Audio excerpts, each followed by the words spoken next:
हम इनको बड़े अरसे से जानते हैं, तो इन्होंने एक दफ़ा कहा था कि जी मैं थोड़ा-सा कॉन्शियस हूँ ये फ्रंट वाले बाल के।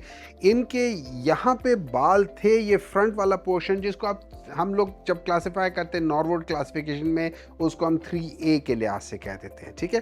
सो हम लोगों ने इनका यहाँ पे ट्रांसप्लांट किया। अगर आप इनको गौर से देखेंगे, आपके ये सारे ऐसे लगते हैं जैसे एक नेचुरल लुकिंग हेयर ट्रांसप्लांट है। इसमें किसी जगह पे आपको एक लाइन इफ़ेक्ट नज़र नहीं आ रहा। आप ये डिस्टेंस यहाँ से देखें, बहुत नीचे भी नहीं है, बहुत ऊपर भी नहीं है। तो एक जिसको हम mature lower mature hair line कहते हैं, वो चीज़ है। He is happy with this, which is fine. This is, ये कोई बहुत घने बाल हमने नहीं लगाए, कोई बहुत कम नहीं लगाए, सिर्फ इतना लगाया कि एक 66 साल का आदमी जो होता है वो एक नेचुरल थिनिंग के साथ एक नेचुरल लगते हुए, लेकिन उसका जो पूरा फेस है वो फ्रेम रहता है, वो फ्रेम से बाहर नहीं जा रहा।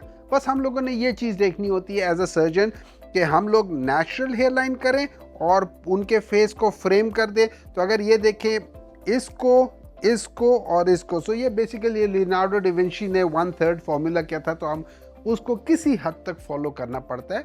ये प्रोपोर्शंस में खूबसूरती है, प्रोपोर्शंस में फ्रेमिंग ऑफ द फेस है, और प्रोपोर्शंस और ये सारी चीज़ जब करते हैं तो इनके अपना जो सेल्फ एस्टीम होता है, इनका अपना जो कॉन्फिडेंस होता है वो बहाल होता है।